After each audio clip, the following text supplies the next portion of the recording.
Hi, and welcome to another video in the Wealth Mindset series.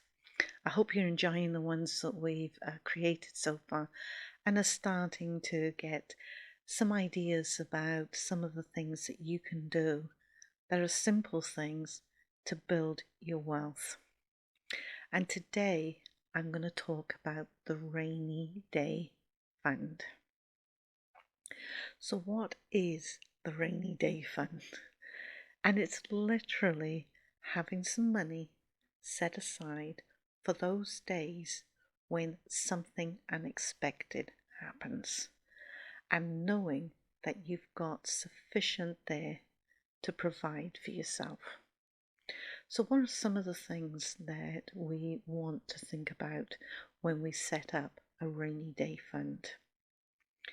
Well, we live in unprecedented times with all the lockdowns that are going on around the world, all the businesses that are struggling and going under, and people are not earning the kind of money that they used to earn. A rainy day fund is a fund that will support you in difficult times. How often has the washing machine broken down, or the fridge gone, or the dishwasher, and you've had to go and buy a new one? That's what we have a rainy day fund for. Or your car. I know cars are pretty expensive when something goes wrong with them. So the rainy day fund covers quite a lot of things that can possibly happen. Doesn't mean it's going to happen, but it's like having a bit of insurance there so that when something does happen, you've got something in place to protect yourself. So one of the first things that you need to do before you set up your rainy day fund is work out how much money you spend on day-to-day living. And actually, some of those little expenses that you don't really need. I've seen clients that go out and eat out every single day. Sometimes they're on fast food, sometimes they go to restaurants. But they say, oh, we don't cook, we eat out every day. When times get really tough, you need to be able to have money set aside, and eating out every day is an expense that you will not be able to afford. So one of the things you look at when you're putting your list of expenses together are what are the things that are luxuries? What are the things that I do not need to do? If you eat out every day, make sandwiches, learn to cook. It's heaps cheaper than eating in a restaurant. And buy a cookery book because you can make some fantastic meals very cheaply. So once you put together this list of expenses and you've eliminated the little luxury items that you don't need, you now know how much it will cost you each month to survive. And what you do is you multiply that by 12. So you have a 12-month fund that will get you through difficult times.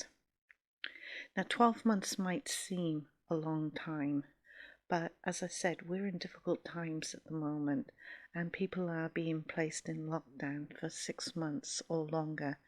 And your rainy day fund, if you'd only put a 3-month rainy day fund aside, would run out. And it's possible a 6-month one will run out. So work on 12 months or 24 months if you're more inclined to do that. But I think 12 months is sufficient. And all you need to do is start putting a little bit of money aside each month or each week, wherever you get paid. You take another percentage out of that and you automatically put it into your rainy day fund.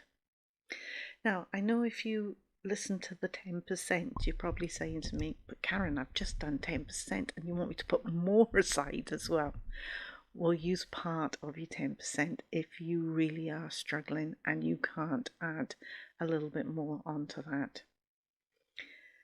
1% or 2% of what your gross income is put into a rainy day fund will get you through many difficult times. You know, when a fridge goes, you're looking at £700-800, maybe more. If you're in another country, work out the equivalent, it's probably around about 1,000. A washing machine, a dishwasher. When the car goes, I know that's a lot. If you need new tyres on your car, that's a lot. So your rainy day fund is to help you survive whatever difficulties arise.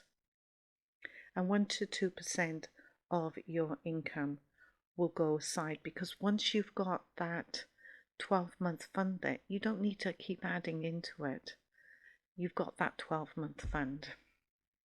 So one of the questions is, where do you invest your money? That's the next thing.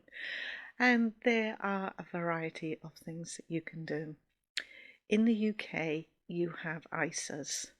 They don't offer very much money, but they are safe up to 75,000 with a banking institution.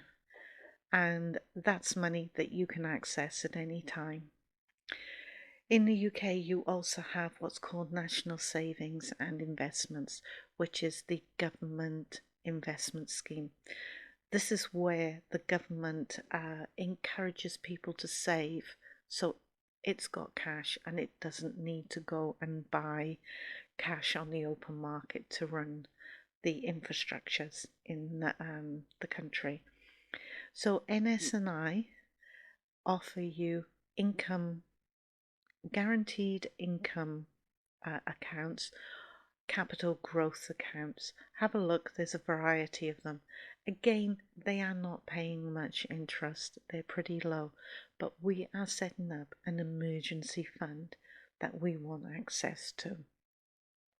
Credit unions is another one that will pay you a little bit deposit on your money that you're putting in, but it's easily accessible.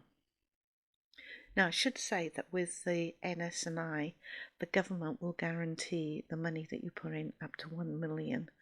So if you're feeling pretty rich, you know, your money is protected there. Now, some people will say, well, I've already got a bank account. Why don't I just open a savings account with my bank account? And the answer is quite simple. If it's on your day-to-day banking, you're more likely to tap into that money. When you invest it somewhere else and you have to make a little bit more effort to go and get that money, then you don't tap into it. And you want a fund that is growing and gets to the level where you can support yourself. So I would suggest keeping it totally separate from your day-to-day banking. Automate your money. Set up a standing order. If you've got cash going into your account, set up a standing order that you can transfer your money over to your emergency fund. A rainy day fund is a must, especially in difficult times, because it is there to support you.